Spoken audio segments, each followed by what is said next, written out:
ಕನ್ನಡ ಸಾಹಿತ್ಯ ಅತ್ಯಂತ ಸಮೃದ್ಧಿ ಮತ್ತು ವೈಶಿಷ್ಟ್ಯಪೂರ್ಣವಾದದ್ದು.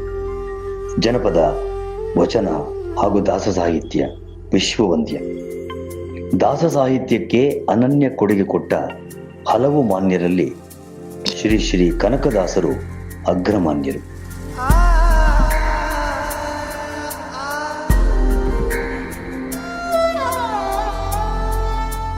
ಇಂದಿನ ಹಾವೇರಿ ಜಿಲ್ಲೆಯ ಬಾಡ ಗ್ರಾಮ ಅವರ ಜನ್ಮಸ್ಥಳ. ತಿಮ್ಮಪ್ಪ ನಾಯಕ ಅವರ ಮೂಲ ಹೆಸರು. ಅನಕ್ಷರಸ್ಥರ ಕುಟುಂಬದ ತಿಮ್ಮಪ್ಪ ಬಾಲ್ಯದಲ್ಲೇ ಗುರುಮುಖೇನ ತರ್ಕ, ವ್ಯಾಕರಣ ಮತ್ತು ಮೀಮಾಂಸದಲ್ಲಿ ಪರಿಣತಿ ಹೊಂದಿದರು. ಬಂಕಾಪುರ ಕೋಟೆಯ ಯೋಧನಾಗಿಯೂ ದುಡಿದರು. ಕನಸಿನಲ್ಲಿ ಹರಿಯನ್ನು ಕಂಡು ಹರಿದಾಸರಾಗಿ ಕನಕದಾಸರೆಂದು ದಾಸ ಸಾಹಿತ್ಯ ಕೃಷಿಯ ಮೂಲಕ ದಾಸ ಸಾಹಿತ್ಯಕ್ಕೆ ಅಮೂಲ್ಯ ಕೊಡುಗೆಯನ್ನು ಕೊಟ್ಟರು.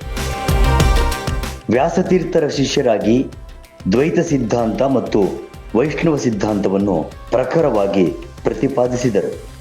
ನಳಚರಿತ್ರೆ, ಹರಿಭಕ್ತಿ ಸಾರ, ನೃಸಿಂಹಸ್ತವ, ಮೋಹನ ತರಂಗಿಣಿ, ರಾಮಧಾನ್ಯ ಚರಿತ್ರೆ ಅವರ ಪ್ರಸಿದ್ಧ ಕೃತಿಗಳು.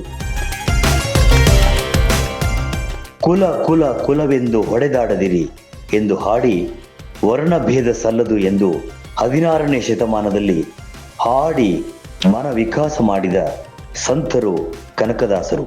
ಇಂದಿಗೂ ಅವರ ಆದರ್ಶಗಳು ಪ್ರಸ್ತುತ. ಕನಕದಾಸರು ಭಕ್ತಿ ಭಾವದ ಮೇರು ಶಿಖರ. ಭಗವಂತನನ್ನೇ ತಮ್ಮ ಕಡೆ ತಿರುಗುವಂತೆ ಮಾಡಿದ ಅನನ್ಯ ಭಕ್ತರು ಕನಕದಾಸರು. ಕನಕದಾಸರ ಸುಳಾದಿಗಳು, ಉಗಾಭೋಗಗಳು ತತ್ವ ಸಿದ್ಧಾಂತದ ಸಾಕ್ಷಿ ಸಂಕೇತಗಳು.